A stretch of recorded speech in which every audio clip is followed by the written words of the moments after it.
यो धरानको विष्णु पादुका ward number 20 अनि कोका खोलाको पानी यसरी रमणीय तरिकाले बगिरहेको छ र यो ठाउँ पनि रमणीय छ क्या। हामीहरूलाई हरेक शनिबार हामीहरू धरानबाट हिँड्दै है त्यो ठाउँमा आउँछौँ, विष्णु पादुकामा मन्दिरमा पूजा गर्छौँ हैन। त्यो ठाउँ नै धेरै नै रमणीय छ क्या। म त हरेक शनिबार आउँछु, हिँड्दै आउँछु है। कहिले भन्ज्याङबाट आउँछु, कहिले माथि तलबाट धरान चिन्ने डाँडा हुँदै आउँछु होइन। मलाई लाग्छ क्या जिन्दगीमा हाम्रो देश जस्तो सुन्दर, हाम्रो देश जस्तो सफा होइन भगवान्ले हामीलाई दिएकै हो क्या। भाग्यमानी हो क्या हामी, भगवान्ले हामीलाई दिएकै हो, जन्माएकै हो यार, मान्नुपर्छ क्या। भगवान्ले हामीसँग न्याय गरेको हो क्या। तर हामी सबै थोक भए तापनि है सुन खाने, कोइला खाने, पेट्रोल डिजल, अन्न बाली, फलफुल हरेक कुराहरू प्रकृति सबै थोक हामीले पाएको हो।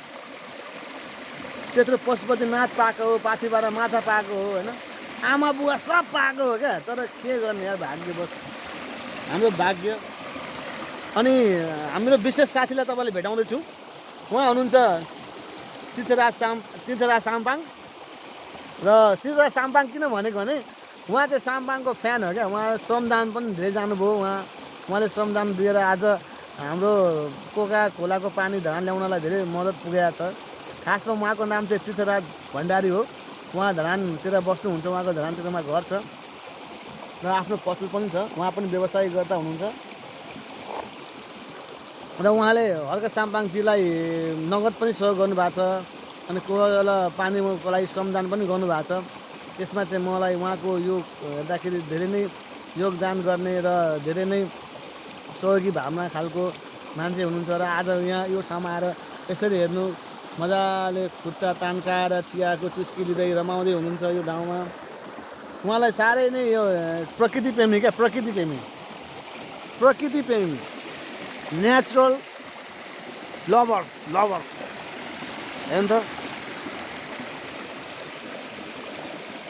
उहाँ साइला छोरा हो।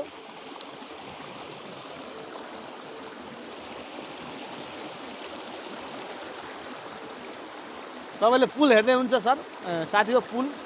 यो पुल भनेको यो पुलबाट हामी तरेर आउने हो, चिन्ने डाँडाबाट पुलबाट तरेर आउने हो। त्यसरी तरेर भन्नाले पनि हिँडेर नि, फेरि अब तरेर भने पनि तरेर सम्झिनुहुन्छ नि। फेरि भिरपाखा, त्यो भिरपाखामा रमाइलो छ क्या जिन्दगी। बरु यार यहाँ चट्टसँगले मजाले ल्याउने हो होइन, दाल भात तरकारी मजाले ढेँडो, जसलाई जे खान मन छ।